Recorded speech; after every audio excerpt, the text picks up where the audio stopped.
Bismillahirrahmanirrahim. Bismillahirrahmanirrahim. Assalamualaikum warahmatullahi wabarakatuh.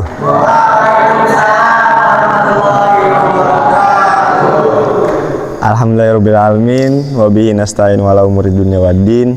Assalatu wassalamu ala asyrofil anbiya wal mursalin wa ala alihi wa sahbihi ajmain, amma ba'd. Pertama-tama marilah kita panjatkan puji syukur kita kehadiran Allah Subhanahu wa taala yang telah memberikan kita nikmat iman, Islam, dan ihsan sehingga kita bisa berkumpul di tempat yang insya Allah diberkahi ini. Amin. Kedua, salawat serta salam marilah kita junjung Nabi besar kita, Nabi Muhammad SAW, yang telah membawa kita dari zaman kegelapan ke zaman yang terang benderang seperti saat ini.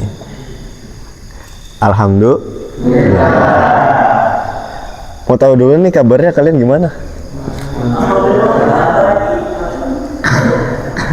Udah lama nggak ketemu ya? Berapa minggu?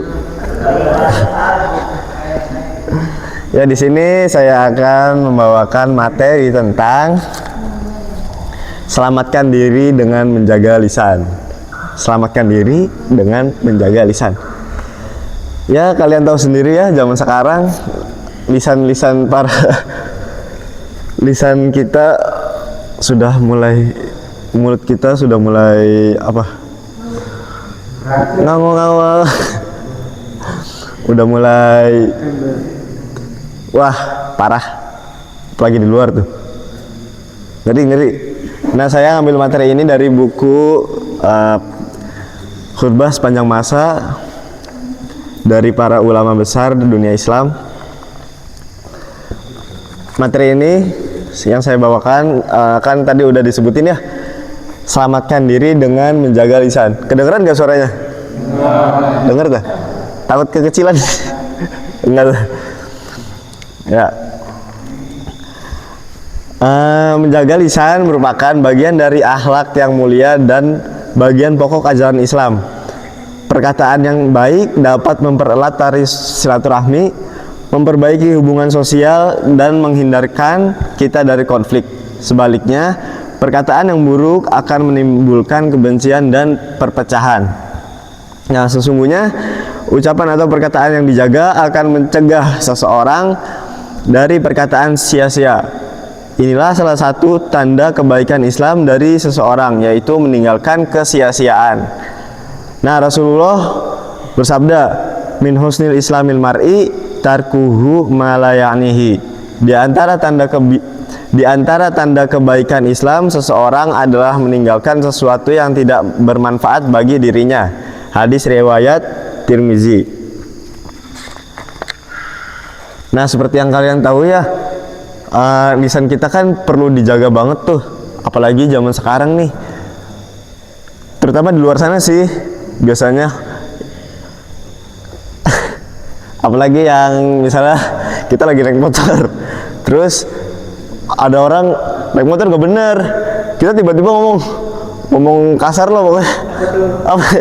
Apa yang boleh sebutin enggak? Woi, pinter. Naik motor yang bener lah gitu. Ya, tapi emang bener sih dia naik motornya nggak bener, tapi kan kita seenggaknya jangan mengeluarkan kata-kata yang kasar lah. Seenggaknya jangan mengeluarkan kata-kata yang kotor, atau diganti lah sama kita astagfirullahaladzim, kayak beristighfar, atau kayak ya Allah, ini orang mana sih bikin emosi. Ya, jadi kata-kata kasar yang keluar dari mulut kita ganti dengan kata-kata yang baik-baik aja lah, kayak yang sabar, kitanya harus ya pokoknya sebaik-baiknya kita lah, kita ngomongnya gimana, kayak yang astagfirullahaladzim, kayak beristighfar, kayak kata-kata yang bisa membuat kita tenang gitu, nggak emosi. Kan kalau emosi kan kita bakal ngeluarin kata-kata yang kasar banget ya gitu. Nah, Yahya bin Mu'az pernah berkata, hati bagaikan periuk yang bisa menindihkan apa yang ada, sedangkan lisan merupakan gayungnya. Maka perhatikanlah seseorang saat bicara. karena lisannya akan menunjukkan kepadamu apa yang ada di dalam hatinya, baik manis ataupun masam, tawar maupun asin dan segalanya dan sebagainya. Dan melalui lisannya akan dijelaskan kepadamu perasaan dan keinginan hatinya. Itu.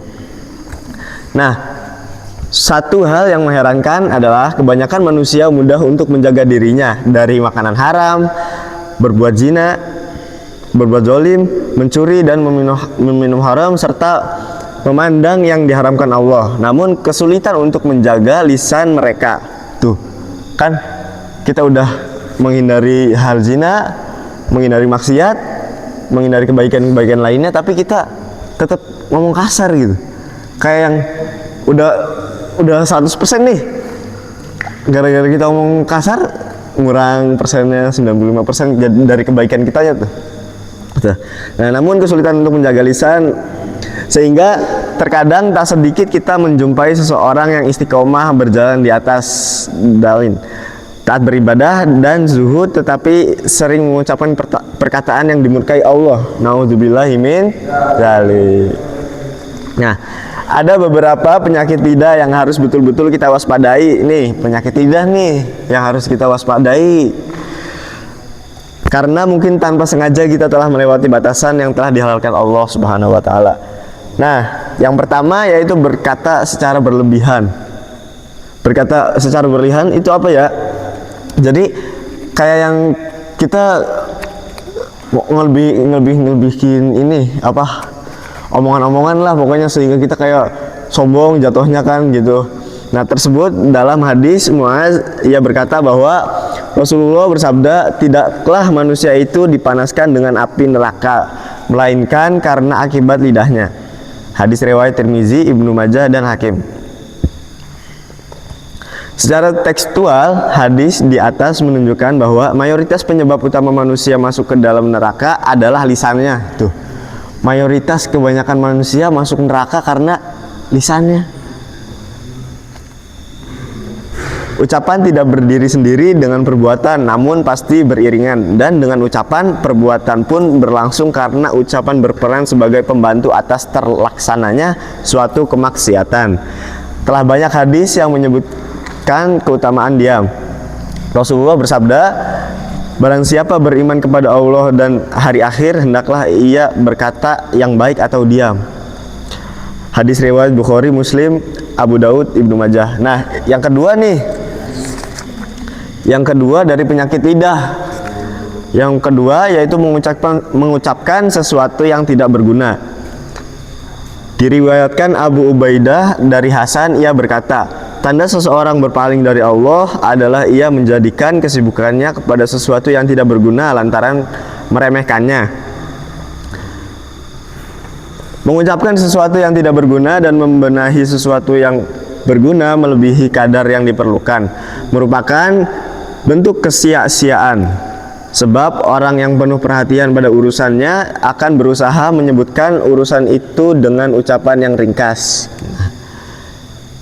Jadi misalnya kita nih ngomongin hal-hal yang tidak berguna, itu termasuk kita menyanyiakan diri kita sendiri gitu. Jika mampu mengutarakan maksudnya cukup dengan satu kalimat, mengapa mengutarakan dengan 10 kalimat? Nah, yang ketiga nih, yang terakhir nih, yang sering banyak orang sering banget ini mah, sehari kayaknya bisa 3 kali. Apa? Yang ketiga yaitu gibah. Nah, gibah nih kuat banget nih, gibah sama orang-orang. Kita ngomongin orang-orang nih, ngomongin yang kejelekan, apalagi ngomongin kejelekannya. Pada baik, aduh, sermonnya betul. Sama aja kayak, ya parah lah pokoknya kalau gibah. Kita ngomongin orang nih, kita ngomongin kejelekannya apalagi ya. Ngeri. Rasulullah bersabda, tahukah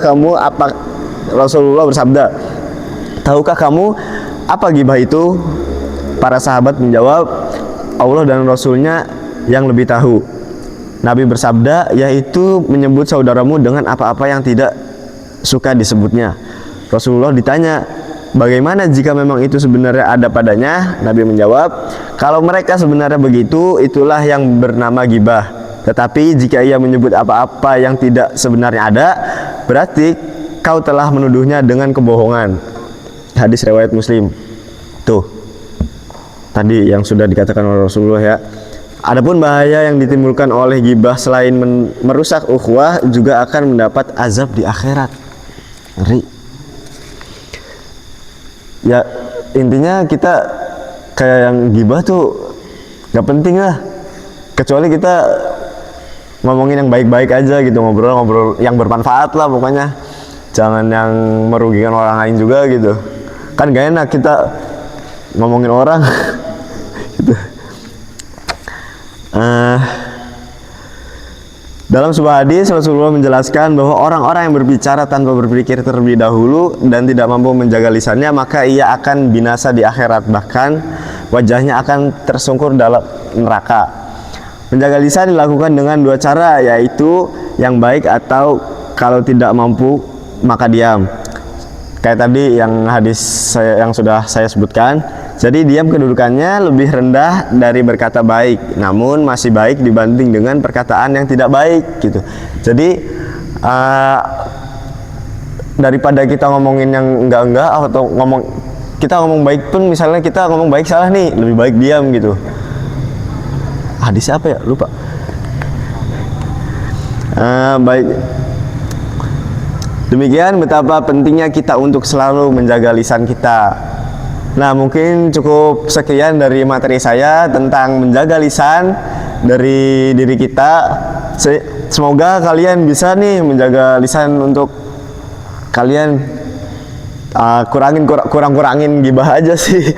Sama misalnya ada orang yang ngeselin, ya kita jangan langsung nyerotos, apa ya, nyerotos bahasa Indonesia ya apa ya, ya pokoknya ngomong panjang, sampai apalagi sampai ngomong kasar gitu ya. Terima kasih, mungkin cukup sekian dari saya. Wassalamualaikum warahmatullahi wabarakatuh.